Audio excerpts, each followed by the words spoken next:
Reguladores de crecimiento vegetal. Funciones en el desarrollo vegetal. Las plantas responden de manera habitual a estímulos del ambiente como la temperatura, la luz, la gravedad o a los ataques de otros organismos. Al ser organismos inmóviles no tienen la posibilidad de escapar como hacen los animales, por lo que han desarrollado mecanismos de respuesta para superar las distintas situaciones a las que se enfrentan a lo largo de su vida, interviniendo en muchos de ellos las hormonas vegetales, o también conocidos como reguladores de crecimiento vegetal. Se entiende como hormona vegetal o regulador del crecimiento a una sustancia que puede ser de muy diversa naturaleza química, que tiene diversos efectos sobre la planta y que al actuar conjuntamente con otras ofrece a la planta un amplio abanico de posibilidades de adaptación al entorno. Por otro lado, a la hora de asegurar la supervivencia de la especie, las respuestas más importantes de la planta son las relacionadas con la floración, la producción de semillas y la germinación. Cada especie ha desarrollado su propia estrategia para superar este desafío y adaptarse lo mejor posible al entorno en que vive. Hormona vegetal. La denominación de hormonas a estas sustancias vegetales que causan un efecto cuando aparecen en pequeñas cantidades se debe a su homología con las hormonas animales. En general son mensajeros químicos de muy diversa naturaleza química que actúan en bajas concentraciones y a distancia del lugar donde se producen. Las células susceptibles a cada hormona presentan receptores específicos en la membrana o en el citoplasma que transmiten la señal para que se produzca una respuesta fisiológica variada que puede incluir modificaciones en la actividad de enzimas, en la permeabilidad de la membrana o la activación e inhibición de la transcripción de genes. Los efectos que se produzcan dependerán de la sensibilidad de la célula o el tejido afectado, así como las concentraciones de la hormona. Pero hay que hacer hincapié en que las hormonas animales se sintetizan en órganos específicos, llamadas glándulas, y las llamadas hormonas vegetales, o mejor dichas, reguladores de crecimiento vegetal, son sintetizadas en todo el cuerpo de la planta y no en sitios específicos, con algunas excepciones. También la respuesta de los tejidos a la actividad de estos químicos es muy variada y los mismos pueden incidir en las zonas de síntesis o ser trasladadas a regiones apartadas de la planta. Aquí en esta imagen vemos un ejemplo de cómo se da esta transducción de señales. En las plantas, las distintas señales químicas pueden alcanzar su objetivo a través de dos tipos de mecanismos. Aquellas señales de tipo hidrofílico suelen tener receptores en la membrana plasmática y a través de segundos mensajeros alcanzan sus dianas específicas. En el caso de las señales de tipo lipofílico, el receptor es citoplasmático, ya que puede atravesar la membrana. En este caso, la acción más habitual es la activación de conjuntos de genes que forman la respuesta a la señal. Modelo de percepción y transducción de señales en células vegetales. Las señales, incluyendo hormonas, pueden alterar los potenciales de membrana, activar los receptores o modificar proteínas sinasas o quinasas. En el modelo no se muestran los receptores solubles ni la síntesis de segundos mensajeros. Esto lo único que nos muestra es la complejidad de la respuesta de la planta a las señales externas, debidas al medio ambiente, por cuestiones climáticas, del suelo, o por la interacción de la planta con otros organismos, digamos microorganismos, animales o otras plantas.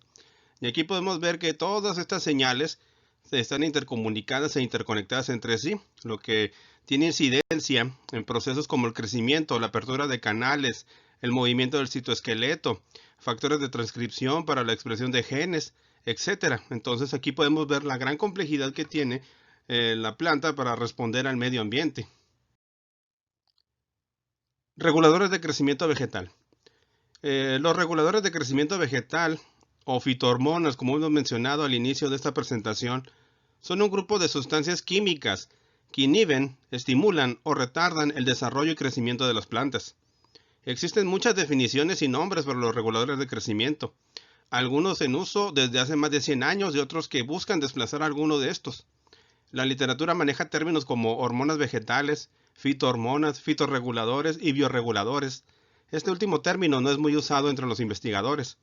Algunos autores clasifican como reguladores de crecimiento a toda aquella sustancia de síntesis artificial, mientras que la clasificación de hormonas vegetales o fitohormonas se da a los compuestos de síntesis endógena. Esto según Pesaracli en 2001 y Segura en 2003. Muchos reguladores de crecimiento son transportados en la planta de forma acropétala, transporte de la base hacia el ápice, y ovacipétala, transporte del ápice hacia la base, coordinando el crecimiento a lo largo de la planta, mientras otros actúan en los tejidos en donde fueron producidos. Esto mencionado por Davis en 2001. Aquí pueden observar en la imagen las llamadas 5 clásicas hormonas vegetales, muchas de ellas conocidas desde hace 100 años. Entre ellas destacan el ácido giberélico, el ácido indolacético, que es una opsina, etileno, que es el único de todos los reguladores que es un gas, el ácido abscísico y la ciatina, que es representante del grupo de las citocininas. Pero existen más variedades de estas moléculas y algunas de reciente descubrimiento todavía están siendo estudiadas para ver en qué procesos inciden dentro del desarrollo y crecimiento de la planta. En este cuadro resumen, pues vemos aquí las principales hormonas o reguladores que se conocen en la actualidad. Algunas de ellas pues son muy reconocidas, como las opsinas, que en este caso tenemos como ejemplo el ácido indolacético, citocininas o citoquininas, como les gusta llamarlas en España. Como ejemplo tenemos la ciatina, giberelinas, el ácido giberélico 3, el ácido abscísico, abreviado como ABA, etileno, y algunos nuevos como los brasinoesteroides. Pero también deberíamos de mencionar a los jasmonatos o ácido jasmónico, alcamidas, y otras moléculas que recientemente se han encontrado. Y como podemos ver, tienen funciones muy específicas dentro de la planta. En el caso de las auxinas, pues tenemos que estimulan el crecimiento del tallo y de la raíz, promueven la diferenciación celular en el cultivo de tejidos y en el precambio. Regula el desarrollo del fruto, dominancia apical, genera fototropismo y gravitropismo, por mencionar algunas funciones. Pero esto lo vamos a ver con más detalle en el desarrollo de este video. Bueno, entonces, ¿dentro de qué categoría entran estos compuestos que mencionamos en la diapositiva anterior? Pues los reguladores del crecimiento vegetal se pueden dividir en 3 grandes grupos. Los llamados promotores, moléculas químicas de síntesis endógena o exógena, que tienen actividad para promover el crecimiento en tamaño y número de las células. Entre ellas destacan grupos como las auxinas, citocininas, giberelinas, etileno, ácido jasmónico. También tenemos los llamados inhibidores, compuestos que pueden detener o paralizar por completo un proceso de crecimiento y desarrollo en las plantas. Entre ellos destacan el ácido abscísico, el ácido benzoico, ácido cinámico, cumarina y taninos. Y por último tenemos un conjunto de moléculas que no van a detener por completo el proceso, pero tampoco lo van a alentar, los llamados retardadores, y en esta categoría entran productos como la pendimetalina, cloruro de morocuato, etefón, butralina, paclobutazol, cloruro de clormecuat, triapentanol, ansimidol y daminocida. Cabe destacar que la inmensa mayoría de estos retardadores funcionan como herbicidas, o sea, como productos que ayudan a controlar la proliferación de malezas o de hierbas en el campo, y que muchos de los promotores, dependiendo de la concentración en que sean utilizados o producidos por la planta, pueden funcionar también como herbicidas o estimuladores. Definiciones de regulador de crecimiento vegetal. Número 1. El transporte no es un componente esencial para la acción de los reguladores, ya que estos son sintetizados en toda la planta. Pueden ser utilizados en el mismo lugar de síntesis o viajar a través del xilema y el floema. 2. El concepto de células diana en plantas es impreciso. Se les llama células diana o target cell a aquellas células sobre las que actúan las hormonas en el caso de los animales, pero no en las plantas. No existen estas células especiales, ya que todo el tejido, órgano o la planta completa es susceptible a la actividad del regulador. 3. El control de la respuesta al regulador se lleva a cabo a través de cambios en la concentración y sensibilidad de los tejidos a los reguladores. En los animales, la concentración de la hormona determina el nivel de actividad de esta.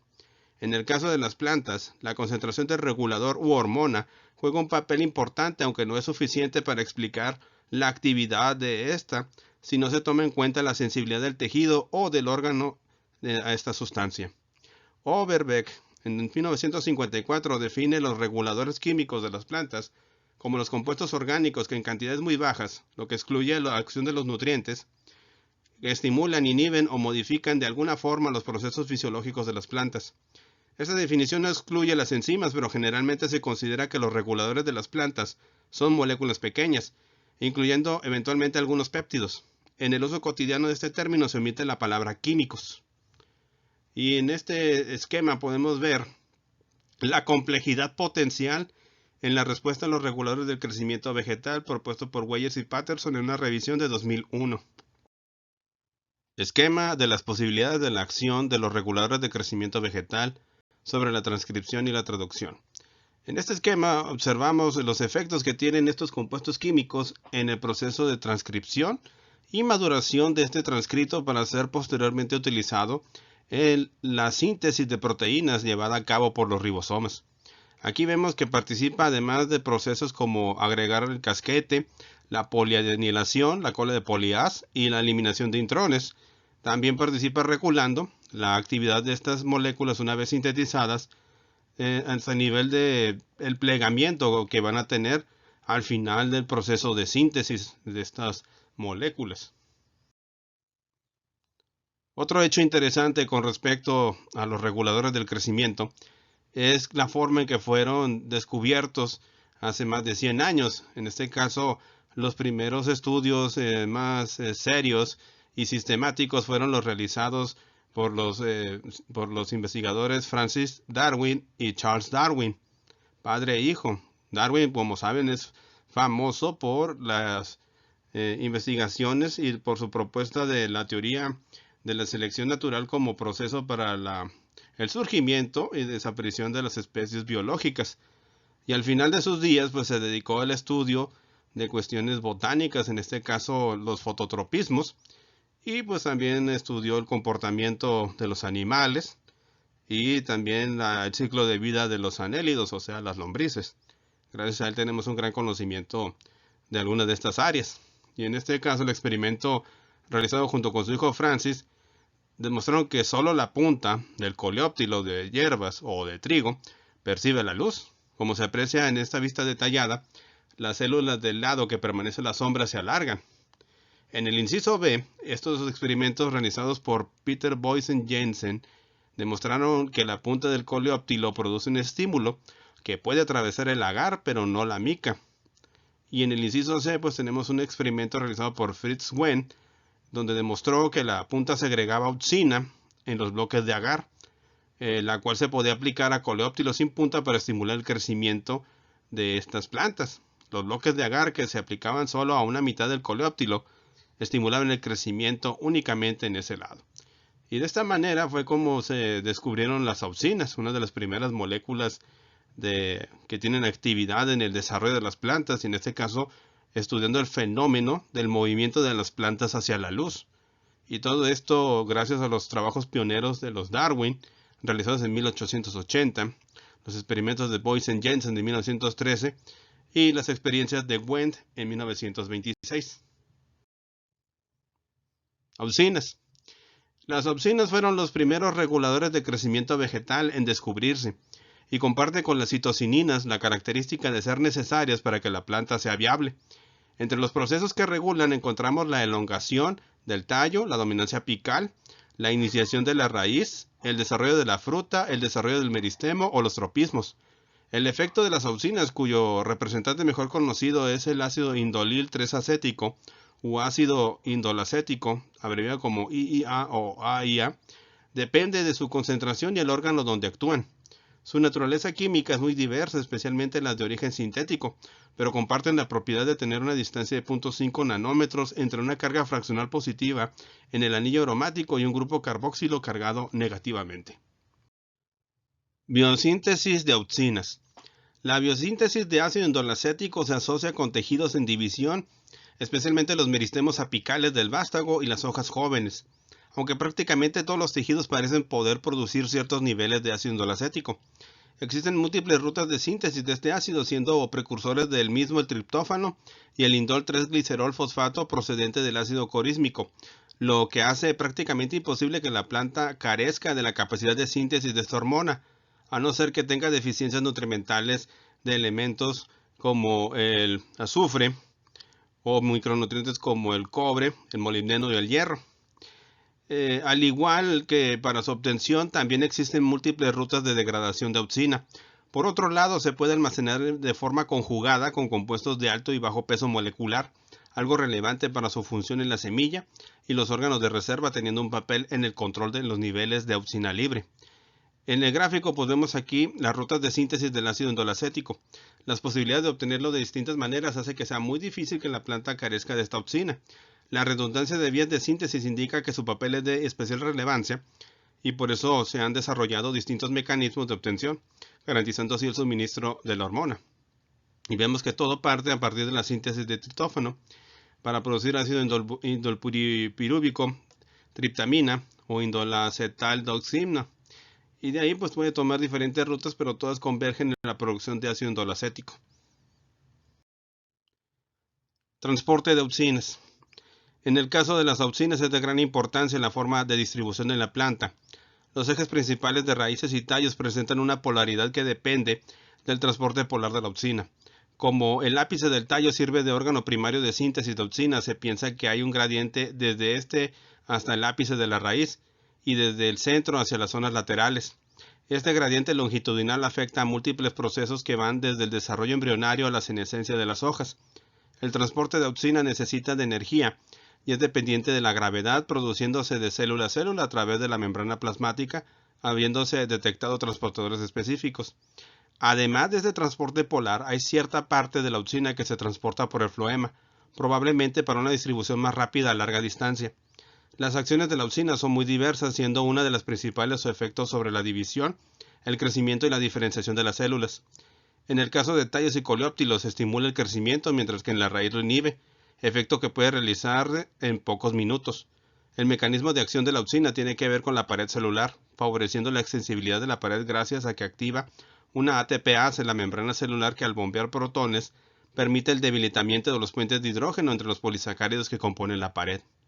En el esquema vemos una planta joven en la que se indica la dirección de transporte polar de opsina, basipeto en el tallo y la raíz y acropeto en la raíz.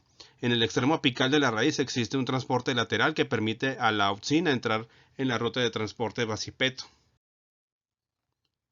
Transporte de opsinas. Esquema de transporte polar del ácido indolacético según la hipótesis quimiosmótica. En el exterior de la célula la hormona se encuentra en forma no disociada, debido al pH ácido de la pared modulado, en este caso por la ATPasa. El ácido indolacético hidrogenado puede pasar al interior por toda la superficie celular, bien por difusión o mediante transportadores de entrada.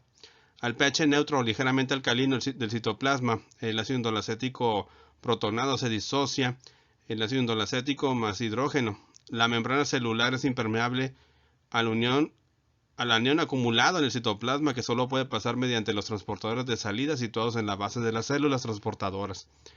Se indican los transportadores de entrada cuadrados y de salida círculos. El transportador de salida circula rápidamente entre la membrana plasmática y un compartimiento endosoma. En esta circulación participa la proteína GNOM y el proceso puede ser inhibido por sustancias como la brefeldina A, BFA, inhibidor del tráfico de vesículas, y el NPA. A nivel del metabolismo celular, la opsina puede tener múltiples efectos. Su unión a una serie de receptores celulares que regulan la degradación de proteínas por medio del proteosoma produce la hidrólisis de una serie de represores transcripcionales.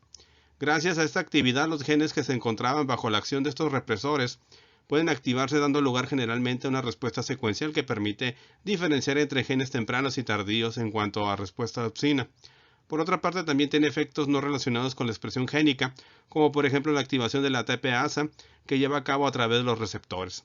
Los efectos de la opsina en el desarrollo del individuo incluyen la regulación de la dominancia apical, inhibición del crecimiento de las yemas laterales frente a las yemas apicales, el desarrollo de los brotes de flores, organización de las flores, filotaxia de las hojas, la formación de raíces laterales y el desarrollo vascular, abscisión de la hoja y formación del fruto. Aquí podemos observar en el caso del inciso A cómo el transporte de las opsinas a la parte superior, a la zona apical de la planta, fomenta el crecimiento de la misma, pero cuando nosotros eliminamos el meristemo apical, entonces vemos una formación de yemas axilares. Esto es porque se ha activado el proceso de producción de células en esta parte de la planta. La influencia de la dominancia apical parece depender de la actuación que tiene la auxina sobre el xilema y el esclerénquima interfascicular del tallo, más que de una acción directa sobre las yemas laterales. En el caso del desarrollo floral, en cambio, sí hay una acción directa de la auxina sobre el meristemo floral. También el transporte de auxina desde los tejidos subapicales regula la iniciación de la hoja y la filotaxia, patrón de la emergencia de la hoja desde el ápice del tallo. Aunque el crecimiento de la raíz se encuentra inhibida a partir de ciertas concentraciones de auxina, a altos niveles se estimula la iniciación de las raíces laterales y adventicias a partir de determinados grupos de células en la zona del periciclo. La diferenciación vascular se produce directamente a continuación de las yemas en desarrollo y las hojas jóvenes en crecimiento. Altas concentraciones de auxina inducen la diferenciación del xilema y el floema, mientras que si las concentraciones son bajas, solo se diferencia en el floema. La auxina procedente de las hojas próximas a sitios dañados participa en el control de la regeneración de los tejidos vasculares de esa zona. Aquí podemos ver los efectos del ácido naftalacénico en la producción de raíces en la flor de Pascua Ilex opaca. El extremo del tallo se sumerge durante 5 segundos en soluciones conteniendo 50% de etanol y 0.01% y 0.5% de ácido naftalacénico, NAA, una auxina sintética. Luego fueron cultivados en vermiculita durante 2 semanas y podemos observar el gran crecimiento que obtuvieron estos esquejes con respecto al tratamiento de control, que no produjo nada. Otros ejemplos de la actividad de las auxinas lo podemos observar en estos dos casos. El primero, las motas negras que salpican la superficie de la fresa o frutilla, como le dicen en Sudamérica, Fragaria spp, son en realidad aquenios. Lo que se considera normalmente la fruta, en este último caso, es en realidad un eterio, un receptáculo floral engrosado y carnoso, convertido en fruto o fruto accesorio. Aquí observamos estos aquenios, que son una especie de semillas, que producen estas auxinas y estimulan el crecimiento del fruto de forma normal. Pero cuando removemos los aquenios, aquí vemos los efectos que tienen en el desarrollo de la fresa. Podemos observar una fresa muy pequeña o una fresa medianamente producida debido a la baja división celular. También observamos aquí el efecto de aplicar auxinas en la base de cortes de gardenia después de 4 semanas de la aplicación. A la izquierda el corte tratado con auxinas y a la derecha el corte sin tratamiento. Como pueden observar, las auxinas favorecieron la producción de raíces en esta sección de las hojas, en el tallo. Y en el otro caso, pues no vemos más que unas pequeñas estructuras que podrían ser raíces. La abscisión de la hoja, por su parte, se retrasa en presencia de las auxinas. El contenido de auxina en la hoja va variando a lo largo del tiempo, siendo alto en hojas jóvenes y relativamente bajo en hojas senescentes. La abscisión se produce por la digestión de las paredes celulares de la zona que se romperá, lo cual debilita esta zona. A nivel del desarrollo del fruto, la producción o movilización de auxinas se realiza a partir de la almacenada en el polen y en el endospermo y el embrión de las semillas en desarrollo. El estímulo inicial puede ser la polinización. La auxina puede tener múltiples usos comerciales, siendo uno de ellos la partenocarpia, es decir, la producción de frutos a partir de flores no polinizadas. Este fenómeno se da también de forma natural. El fototropismo, crecimiento dirigido hacia la luz, y el gravitropismo, crecimiento en respuesta a la gravedad, también son respuestas reguladas por la auxina. El fototropismo es producto de un gradiente lateral de auxina, de tal forma que al percibir la incidencia lateral de la luz, se produce un transporte de la auxina desde la zona apical en forma lateral hacia la zona sombreada. Esto hace que esa zona crezca más, originando un giro hacia la luz.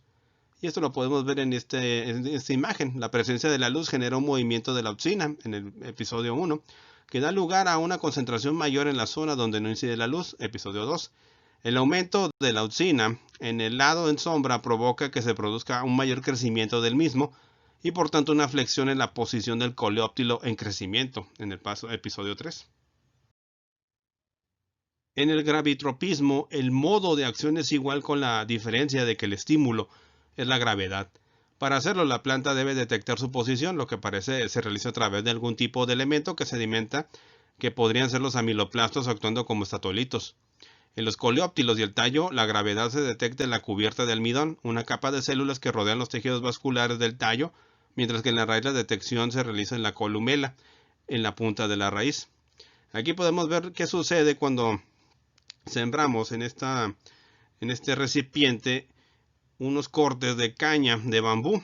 Aquí lo que sucedió fue que la parte que estaba hacia las raíces fue sembrada hacia arriba, y cuando comenzaron a brotar estas raíces, hicieron después un cambio súbito hacia la parte inferior, buscando de forma natural el suelo para poder desarrollarse si esto hubiera sucedido en tierra. Esto también es visible en semillas de plantas como el aguacate y el mango, en donde cuando los frutos se pudren y comienzan a liberar la semilla, si esta no está bien colocada, podemos ver que la semilla produce raíces en la parte aérea y que los tallos comienzan a estarse enterrando, pero después los mecanismos de las auxinas y otros procesos alinean a la planta y hacen que el tallo vaya hacia arriba y las raíces se vayan hacia el suelo. Un hecho importante en el estudio y uso de los herbicidas a base de auxinas se dio durante el conflicto que Estados Unidos tuvo con Vietnam durante la década de los años 60 y 70 del siglo XX, más específicamente entre 1965 y 1973. Cuando Estados Unidos entró en este conflicto, primero fue como asesor militar de las fuerzas de Vietnam del Sur, pero después se involucró de forma bastante grande en este conflicto, y viendo la situación de que las guerrillas de Vietnam del Norte o el Vietcong utilizaban las selvas y bosques del sur como modo de protección y para emboscar a las fuerzas estadounidenses, los altos mandos del ejército de Estados Unidos comenzaron la utilización masiva de un herbicida llamado agente naranja. Este nombre proviene de los recipientes en que eran almacenados y transportados dicho herbicida, en donde se mezclaban en una proporción de 1:1 el herbicida 2,4-D, ácido 2,4-diclorofenoxiacético, y 2,4,5-T, ácido 2,4,5-triclorofenoxiacético. Los dos son auxinas sintéticas que en bajas concentraciones pues tienen estimulación en el desarrollo de raíces y también de tallos cuando se utilizan en el cultivo in vitro de tejidos, pero en altas concentraciones pues tienen efectos inhibiendo el crecimiento de la planta y por lo tanto matando a todos los vegetales que tienen contacto con ellas.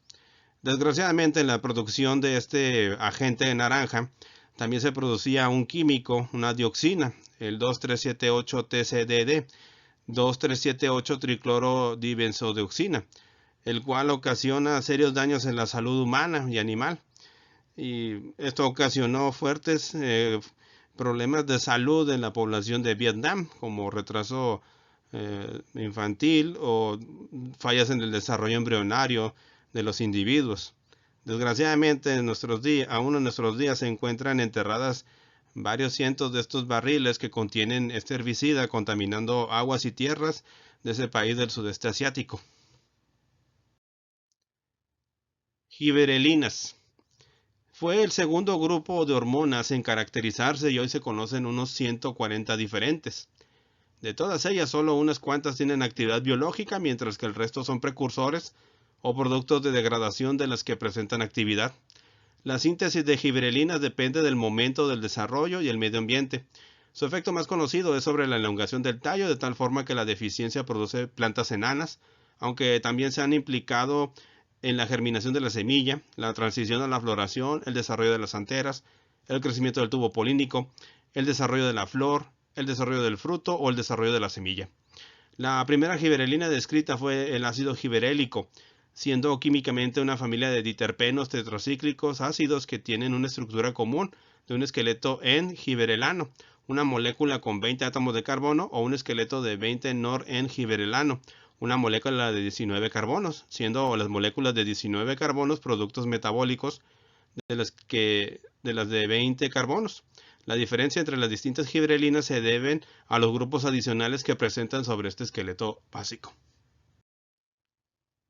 Biosíntesis de giberelinas.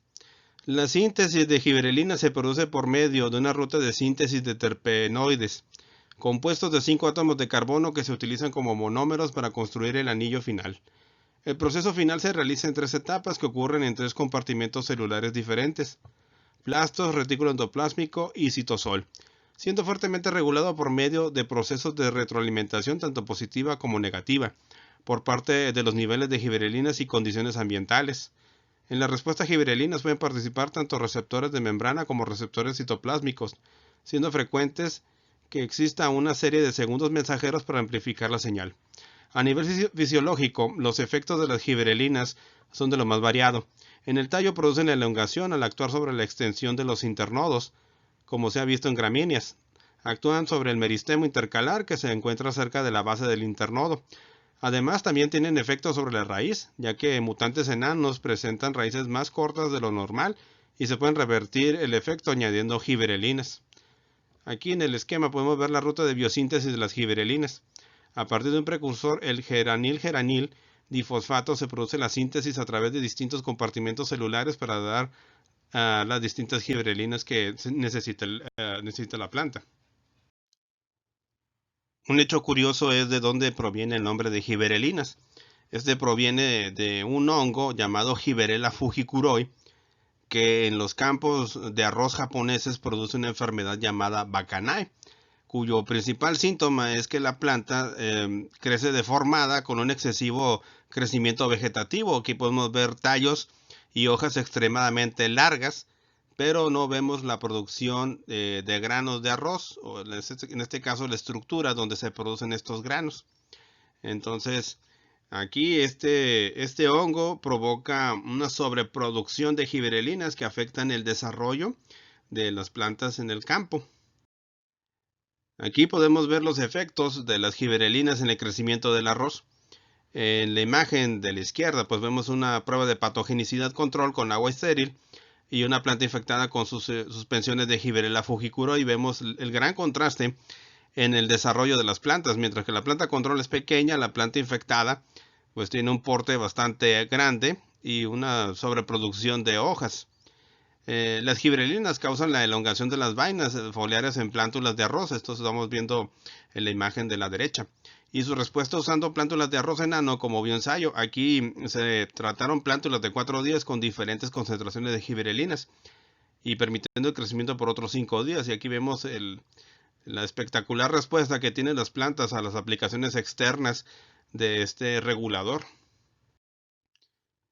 Hay ciertas plantas leñosas perennes que no producen flores hasta que no alcanzan cierto estado de madurez, diferenciándose así en una fase juvenil y una fase madura.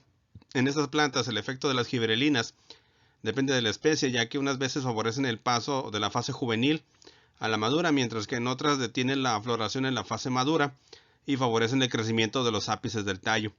En ciertas especies los factores ambientales como el fotoperíodo o el estado nutricional tienen un papel importante en la determinación del sexo en plantas unisexuales. Las gibberelinas son los mediadores de esta influencia y su efecto depende de la especie, ya que se ha observado que en ciertos casos favorecen la formación de flores femeninas, mientras que en otros casos favorecen la formación de flores masculinas.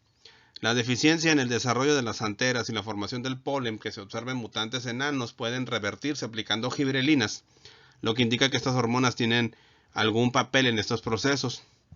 Aquí vemos otro ejemplo de los efectos de las gibberelinas, en este caso en el desarrollo de las coles o repollo. Una planta de día largo permanece como planta en roseta durante los días de tipo corto y solo espigará después de haber pasado por una época de días de tipo largo. Pero sin embargo, cuando tenemos una aplicación exógena de gibberelinas, induce el espigamiento y la floración sin necesidad de haber sido estimulada naturalmente por días de tipo largo, en este caso el fotoperíodo. Y pueden ver ustedes la forma espectacular que han crecido las plantas, más de 3 metros, con respecto al investigador que está haciendo las mediciones. Efectos de las gibberelinas en la germinación de semillas.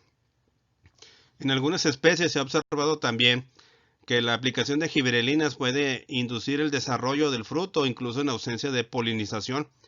A nivel de la semilla, los niveles bajos de gibberelinas llevan a que la semilla no pueda desarrollarse, lo que indica un papel de estas hormonas en el desarrollo temprano de la semilla. En ciertos tipos de semilla es necesario someter la semilla a un tratamiento de frío o luz para que germine en estas semillas. Las gibberelinas pueden hacer innecesarios estos tratamientos, apuntando a que pueden actuar como reguladores de distintos procesos implicados en la germinación. Y aquí vemos lo que sucede. Cuando sembramos una semilla y le metemos agua, o sea, riego, lo que hacemos es reblandecer la capa más externa. El embrión se embebe de agua y se hincha. En el segundo paso, pues el embrión segrega gibberelinas que penetran al interior de la capa de la neurona, donde disparan la digestión de las proteínas aminoácidos. Aquí lo que sucede es que están produciendo enzimas, amilasas y proteasas para aprovechar las reservas que tiene la semilla y con esto alimentar al embrión. Las enzimas digestivas son sintetizadas de los aminoácidos. Estas enzimas junto con otras enzimas de las neuronas se mueven hacia el endospermo. Y por último, las enzimas digieren las proteínas y el almidón en el endospermo, liberando los monómeros con los cuales el embrión sintetizará nuevas células. Esto tiene que ser activado por el agua. Y aquí vemos el papel que juegan las gibberelinas, y también este papel lo juegan el ácido abscísico para el control de la germinación de las mismas. Y como ejemplo podríamos poner el caso del chile chiltepín, una planta que crece en la Sierra de Sonora y que según cuentan algunas personas aquí en el estado de Sonora, esta planta no puede crecer, no puede germinar la semilla si no es que no pasa antes por el estómago de un pájaro. Una vez que la semilla del fruto ha sido consumida por esta ave y ha pasado por el tracto digestivo, ya puede germinar. Pero también podemos hacer que estas semillas germinen cuando sometemos a un proceso de calentamiento en agua hirviendo por unos cuantos segundos a las semillas, lo cual ayuda a preparar a las mismas para su germinación. Esto parece demostrar que con este tratamiento estamos rompiendo moléculas como el ácido abscísico y las gibberelinas para fomentar la germinación de estas semillas. Otros efectos que se pueden observar con el uso de las gibberelinas en el campo es cuando inducen el crecimiento de las uvas sin semilla, en este caso de la variedad Thompson. El racimo de la izquierda es el control sin tratamiento. El racimo de la derecha fue rociada con gibberelinas durante el desarrollo del fruto. Ven ustedes el enorme tamaño y el número de frutos que tiene ese racimo de uvas. Y también podemos ver el efecto de estas gibberelinas en variedades enanas y normales de maíz, en donde podemos ver que cuando agregamos esta hormona o regulador a la planta, las variedades enanas tienen un porte más o menos parecido a las plantas que tienen el genotipo normal, ser plantas altas. Citocininas. Descubiertas al buscar factores relacionados con la división de células vegetales, tienen diversos efectos a nivel fisiológico, al participar en procesos como la senescencia de la hoja, la movilización de nutrientes, la dominancia apical, la formación y actividad de los meristemos apicales del tallo, el desarrollo de la flor, la ruptura de la dormición en las yemas o la germinación de la semilla. Además, parece que intervienen en distintos aspectos del desarrollo regulados por la luz, como son la diferenciación de cloroplastos, el desarrollo del metabolismo autótrofo o la expansión de la hoja y el cotiledón. El papel central de las citocininas, que hace que junto con las auxinas sean las únicas hormonas imprescindibles, se debe a su influencia en la división de las células, ya que ésta tiene una especial relevancia al habilitar a la planta para crecer y reparar sus heridas. Químicamente, las citocininas son derivados de la base púrica adenina con un sustituyente de naturaleza isoprenoide o aromática en la posición 6 del anillo de purina. En las plantas aparecen libres o formando conjugados con otros compuestos químicos que se unen al anillo de purina o la cadena lateral. Pero parece que la forma biológicamente activa es la libre. Además de las citocininas naturales, existen citocininas sintéticas con aplicaciones biotecnológicas. Y aquí tenemos algunos ejemplos de estas moléculas, como la cinetina, la 6-benzilaminopurina o benzilaminoadenina, transciatina, hidroxiacetina y la N6-delta-2-isopentiladenina, 2IP. Muchas de ellas utilizadas en el cultivo in vitro de tejidos para estimular el desarrollo de las células o de tejidos que se utilizan en esta técnica. Entre los principales lugares de síntesis de citocinina se encuentran los meristemos apicales de la raíz, desde donde se distribuyen a través del xilema hacia el tallo, aunque existen otros puntos de síntesis.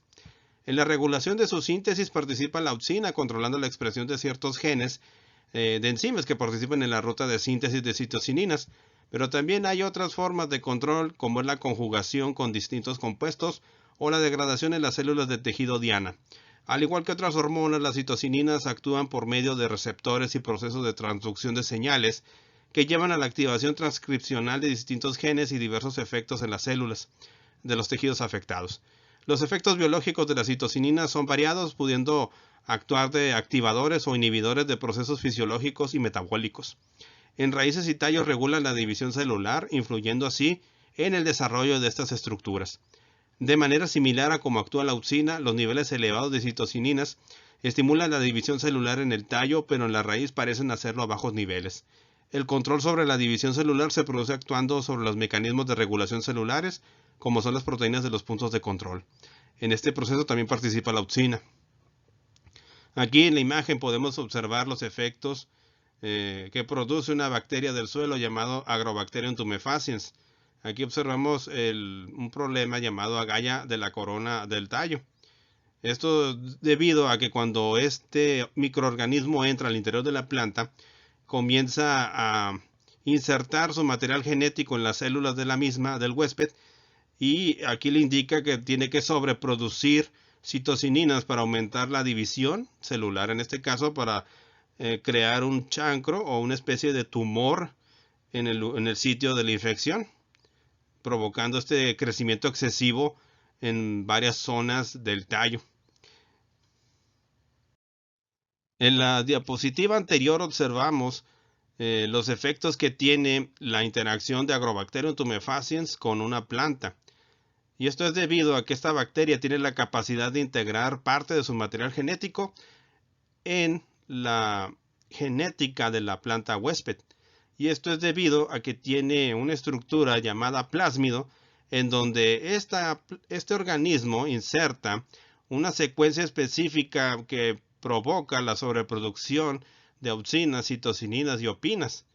Y esto lo logra mediante la producción de unas estructuras que permiten que este plásmido entre al interior de las células de su huésped y posteriormente se integre a las células del núcleo y reprograme así estas células para sobreproducir nuevas células en esta parte donde fue la infección. Esto forma un tumor o una agalla en la parte baja que tiene contacto entre la raíz y el suelo. Y esto ha sido aprovechado por los biotecnólogos desde hace algunas décadas para transformación genética de vegetales, sobre todo de dicotiledóneas, porque este sistema solamente se aplica a plantas de esta familia botánica, dicotiledóneas. Y es que una vez que se obtienen los plásmidos TI, se pueden desarmar y se les puede integrar otras secuencias de genes que desea introducir el mejorador. Con esta técnica se han logrado introducir genes de resistencia a herbicidas o a insectos, etc. Y es uno de los mecanismos que se utiliza para la transformación genética de plantas, junto con la biolística o biobalística, la electroporación, la fusión de protoplastos o el biobombardeo. Y actualmente, pues con las técnicas de edición genética, pues son herramientas muy útiles para la producción de organismos transgénicos. La estimulación que produce la actividad de división celular en las yemas axilares les permite regular la dominancia apical, siendo el resultado final producto de un equilibrio entre las citosininas y las opsinas, así como otros factores aún desconocidos pero que proceden de la raíz. La influencia sobre la senescencia, un proceso en el cual la hoja sufre un proceso de envejecimiento programado que incluye pérdida de clorofila, proteínas, lípidos y ARN, se pone de manifiesto cuando se aplican citosininas, ya que producen un retardo del mismo, aunque el mecanismo es aún poco conocido. También se ven implicadas en la movilización de nutrientes en las hojas, desde otras partes de la planta. Al tratar una planta con citosininas, los nutrientes se movilizan hacia las zonas tratadas, lo que se puede deber a que actúen modificando el metabolismo de tal forma que convierten esa región en un sumidero. Los niveles de citosininas son directamente proporcionales a la cantidad de nutrientes que recibe la planta. De esta forma se puede decir que los niveles de nutrientes regulan los niveles de citocininas y esto a su vez controla las tasas de crecimiento relativo de tallos y raíces gracias a la relación relativa entre citocininas y auxinas. Altos niveles de citocininas promueven el crecimiento del tallo y altos niveles de auxina promueven el crecimiento de la raíz. Si hay pocos nutrientes, disminuyen los niveles de citocininas y se estimula el crecimiento de la raíz para que la planta adquiera más. Otros aspectos de la citocinina son la estimulación del desarrollo de cloroplastos en las semillas, que crecen en presencia de luz, y la estimulación de la expansión celular en hojas y cotiledones. En cultivo de tejidos es muy común el poder regenerar a partir de una parte o explante de la planta a la planta completa. Y aquí se utiliza mucho una proporción de citocininas auxinas para estimular el enraizamiento y la producción de tallos y hojas, pero dependiendo de las concentraciones que utilicemos, favorecemos más el enraizamiento o la producción de tallos y hojas. Y en otras situaciones podemos estimular el crecimiento de tejido no diferenciado, que se conoce como callo, y a partir de estos estimularlos y producir otra planta completa, o separar las células y tener cultivos en suspensión para posteriormente ser utilizados para regenerar plantas, producir embriones somáticos o para producir algún metabolito de interés, pero en el cual no estamos interesados en producir toda la planta en su conjunto. Aquí vemos estos ejemplos. Aquí vemos lo que es un callo, producto de la interacción de auxinas y citocininas, que como ya mencionamos, es tejido no diferenciado, es tejido que todavía no se ha especializado y por lo tanto tiene esta capacidad, si le damos las condiciones y nutrientes, para convertirse en cualquier órgano o tejido que desee la persona en el laboratorio. También aquí vemos los efectos de la citocinina sobre la senescencia en hojas. La aplicación de citocininas a la hoja de la derecha, procedente de una planta de frijol, inhibe su senescencia normal. Comparar con el aspecto de la hoja de la izquierda, que no fue tratada con la hormona. Aquí ya vemos perfectamente que ya perdió toda la clorofila y está en el proceso de desprendimiento de la rama. Otro hecho interesante con respecto a las citocininas es la enfermedad conocida como escobas de bruja. Se observan en árboles y en dicotiledóneas atacadas por hongos que producen altas concentraciones de citocininas, alterando la dominancia apical y el desarrollo de gran cantidad de ramas. Esto es muy común en muchos árboles. Podemos observar un crecimiento excesivo en las partes superiores, aunque hay algunas personas que los confunden con nidos de roedores o de aves, pero esto es debido a que hongos como Taprina betulina tienden a sobreproducir citocininas y esto causa que crezcan de forma desmedida los tejidos superiores del árbol, provocando una estructura que a muchas personas recuerda a una escoba de las antiguas que utilizaban las brujas, según ellos. Etileno. El etileno es una hormona de naturaleza gaseosa que puede sintetizarse en prácticamente todas las partes de la planta adulta, pero cuyos niveles de síntesis dependen de la etapa de desarrollo y el tipo de tejido. Durante la maduración del fruto, la abscisión de la hoja y la senescencia de la flor aumentan las concentraciones de etileno y cualquier herida puede inducir su biosíntesis, al igual que algunos tipos de estrés fisiológico como la inundación, la enfermedad o la sequía. Se sintetiza a partir de la metionina a través de una ruta cíclica, siendo liberado desde los tejidos y difundiendo a través de los espacios intercelulares y la zona externa del tejido. La síntesis de etileno se estimula por las situaciones de estrés, así como por la auxina. La acción del etileno se produce a través de receptores celulares que se encuentran en el interior celular o algunos unidos al retículo endoplásmico. Los efectos que lleva a cabo implican la activación transcripcional de determinados genes. Entre las acciones biológicas del etileno encontramos que participa en la germinación, la maduración del fruto, el crecimiento de la plántula, la expansión celular, la diferenciación celular, la floración, la senescencia y la abscisión. La maduración del fruto es importante ya que se supone que las semillas se encuentren listas para su dispersión. Aquellas plantas que realizan la dispersión de semillas a través de los animales deben hacer el fruto apetitoso para estos y así conseguir su objetivo. En las plantas que dispersan su semilla de forma mecánica, la maduración del fruto supone que se seque y se abra para dispersar las semillas. Aquí pueden observar en la imagen de la derecha cómo es que se da la síntesis del etileno a partir del ciclo de Young o el ciclo de la metionina. Y aquí, una vez sintetizado, la metionina entra en el ciclo de la biosíntesis del etileno y es donde se produce este gas. Y como mencionábamos anteriormente, puede ser producido prácticamente en toda la planta. El etileno fue descubierto por accidente, pero el accidente fue debido a que a finales del siglo XIX la iluminación de muchas de las calles de países europeos y americanos era a base de gas, aunque en algunos ya se utilizaba el arco eléctrico y otros estaban introduciendo la iluminación con bombillas. Pero resultó de que las lámparas que funcionaban con gas, como en esta imagen, desprendían etileno y eso provocaba que los árboles se comenzaran a quedar sin hojas y a morir. Y quedó plenamente demostrado que el etileno era el causante de este fenómeno cuando un estudiante de licenciatura, mientras trabajaba con sus plantas, en este caso frijol, observaba que éstas no podían crecer y morían. Después de eliminar muchos problemas y fuentes posibles para la muerte de sus plantas, encontró que la lámpara bajo las cuales desarrollaba sus cultivos desprendía gas etileno. Y ahí fue donde se empezó a describir y a estudiar los efectos de este gas sobre el desarrollo de las plantas.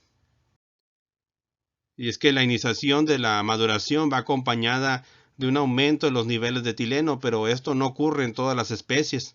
En aquellas que son sensibles al etileno se observa un aumento de la respiración antes de la fase de maduración, momento que se llama climaterio.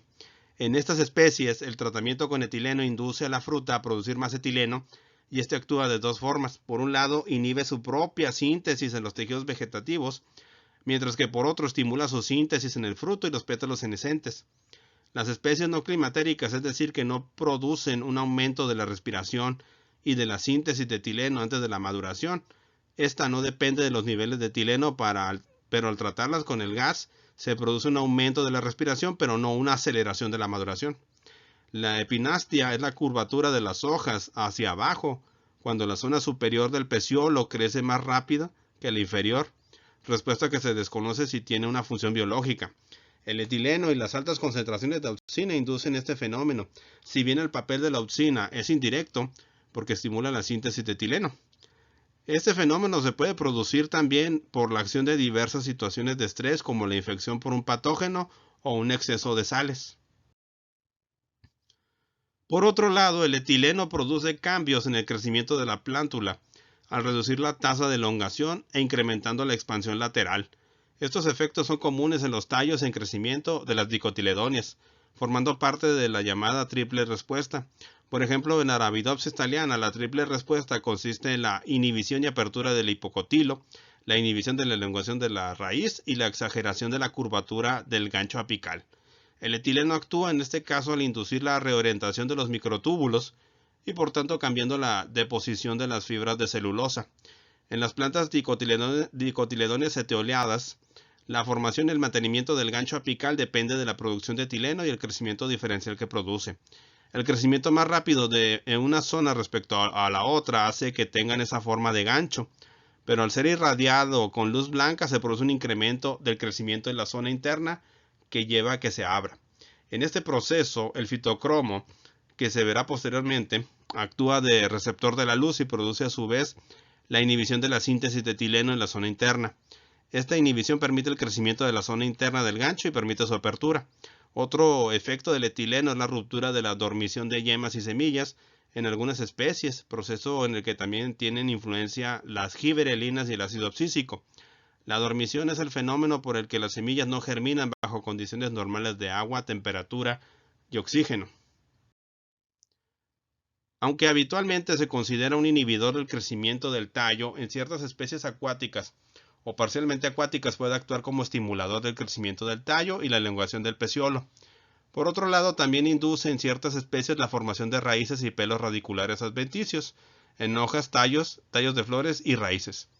En las hojas aumenta la tasa de senescencia actuando junto con las citocininas en un equilibrio que determinará la velocidad a la que se producirá este fenómeno. En el caso de la abscisión, el etileno parece ser el regulador primario de la misma, mientras la auxina actúa como supresor de su efecto, aunque altas concentraciones de auxina estimulan la producción de etileno, ejerciendo el efecto contrario. En este proceso se produce primero una caída de los niveles de auxina, permitiendo que la capa de abscisión, unas células que sufren el debilitamiento de su pared y lleva a que se pierda la hoja, el fruto, la flor u otros órganos de la planta, sea sensible al etileno. La presencia del etileno estimula la producción de enzimas degradantes de los componentes de la pared celular por parte de las células. En la imagen podemos ver que el etileno tiene influencia en la maduración de los frutos. En los frutos climatéricos como los plátanos, un rápido aumento en la producción de etileno precede el incremento de la respiración, lo que indica que el etileno participa en el proceso de maduración. Y esto provoca que el fruto comience rápidamente a descomponerse. Y esto es observable en frutos como el plátano, que es un fruto muy influenciado por el etileno y que también continúa el proceso de respiración una vez cortado. Por eso es tan difícil su exportación a otros países debido a este proceso, por lo cual generalmente se envía este tipo de frutos climatéricos verdes, y si llegan a su punto de venta todavía sin madurar, pues se les da un tratamiento con etileno para propiciar su maduración. Características de los frutos climatéricos y no climatéricos. Cuando hablamos de frutos climatéricos y vemos su comportamiento con el etileno, pues vemos algunos eventos o comportamientos. En este caso, el primero es que la aplicación de etileno adelanta el tiempo del climaterio, pico respiratorio. 2. La producción autocatalítica de etileno continúa luego de retirado el tratamiento con él mismo. 3. La magnitud de la tasa respiratoria es independiente de la concentración de etileno aplicado. 4. Hay clara respuesta a la aplicación de etileno en la mayor parte de los índices de madurez propios de cada fruto, firmeza, color, degradación del almidón, etc. Como consecuencia, los frutos climatéricos presentan la capacidad de continuar su maduración aún separados de la planta, siempre que hayan alcanzado un estado fisiológico que asegure la producción de etileno autocatalítico. ¿Qué ejemplos tenemos de frutos con estas características? Pues tenemos el aguacate, maracuyá, mango, melón, papaya y plátano. Estos frutos, una vez cortados de sus plantas, deben de ser sometidos a procesos de enfriamiento y de embalado especial para disminuir la producción del etileno o disminuir la respiración celular, por lo que generalmente se les cosecha en verde, y una vez que llegan a su sitio de venta, si continúan sin madurar o no han terminado su proceso, pues se les aplican atmósferas ricas en etileno. Pero ¿qué pasa con los frutos no climatéricos? En primer lugar, no adelantan el climaterio respiratorio. 2. En ausencia de daños fisiológicos o patológicos, no hay producción autocatalítica de etileno, ni siquiera después de aplicado un tratamiento con etileno.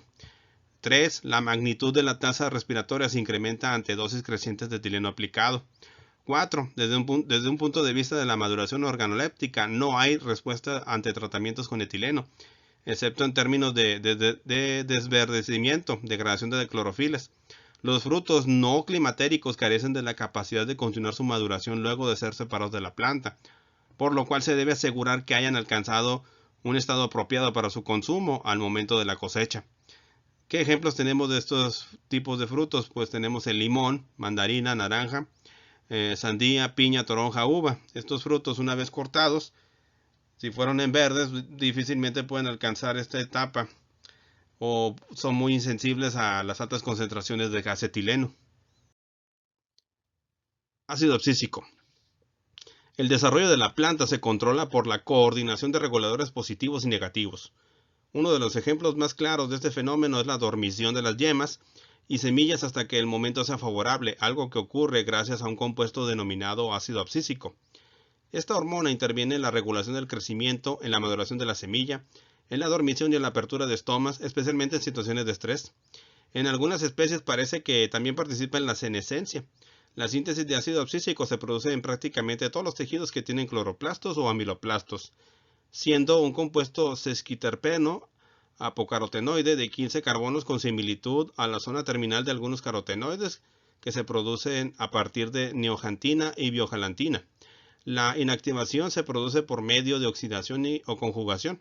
Los niveles de ácido abscísico son altamente variables dependiendo del tejido y del momento del desarrollo, y su transporte se produce a través del tejido vascular, tanto xilema como floema, siendo más abundante en la savia floemática.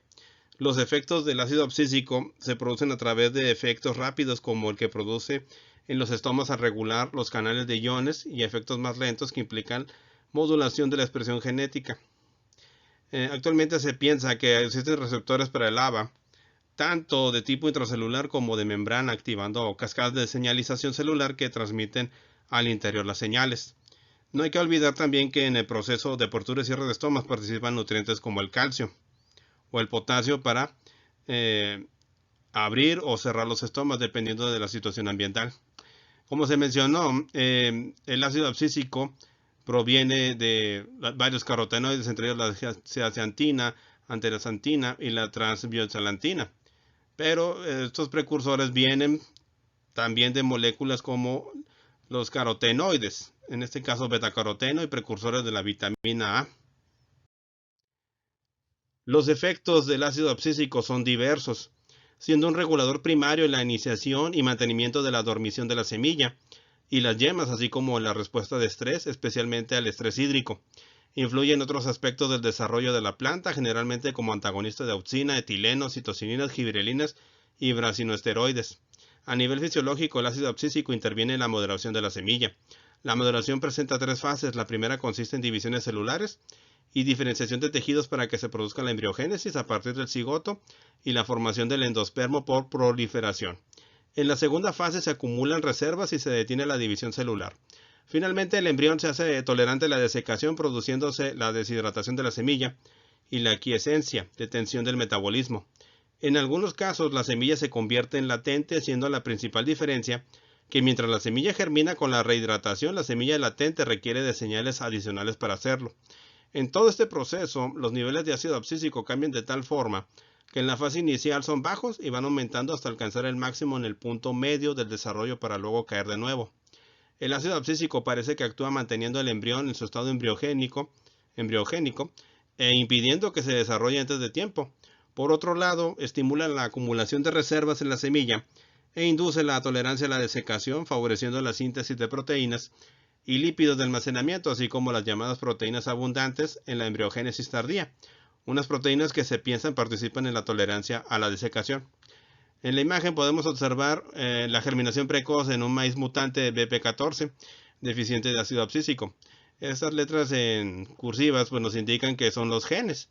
La proteína BP14 cataliza la escisión del 9-cis epocicarotenoides para formar jantajal, un precursor del ácido abscísico. Entonces, por lo tanto, podemos ver que si no se produce esto, pues vemos que las semillas germinan aún adheridas a la mazorca. La dormición es un fenómeno por el cual se retrasa la germinación de la semilla, aunque existan las condiciones adecuadas para ello. Su objetivo es favorecer la dispersión a mayores distancias. Además, también puede prevenir la germinación ante condiciones desfavorables para aumentar las probabilidades de supervivencia de la plántula. Existen dos tipos de dormición, la que se debe a la cubierta y la que depende del embrión. En la primera, si se eliminan los tejidos que acompañan al embrión, este germina. Existen 5 mecanismos posibles. Prevención de la toma de agua se da en plantas de zonas áridas y semiáridas. Se impide la entrada de agua por cubiertas cerosas, capas uberizadas y esclereidas lignificadas. Restricción mecánica. La cubierta es demasiado dura para ser atravesada por la radícula y solo después de producir enzimas degradantes de la pared celular del endospermo la semilla germina. Interferencia en el intercambio gaseoso. La baja permeabilidad de la cubierta impide la entrada de oxígeno, impidiendo la germinación. Retención de inhibidores. La cubierta de la semilla impide que se pierdan inhibidores de la semilla. Producción de inhibidores. El pericarpo y la cubierta de la semilla pueden contener altas concentraciones de inhibidores del crecimiento como el ácido abscísico que impiden la germinación del embrión. En la dormición, que depende del embrión, se piensa que es la presencia de inhibidores como el ácido abscísico y la ausencia de activadores de crecimiento como las giberelinas lo que impide la germinación. En estos casos, la germinación suele asociarse a un cambio de relación ácido abscísico-giberelinas. La liberación de la dormición se produce por diversos factores, entre los que se cuentan el descenso de la humedad, de la semilla a unos ciertos niveles, el enfriamiento y o presencia de luz. En respuesta al estrés hídrico, el ácido abscísico induce el cierre de los estomas.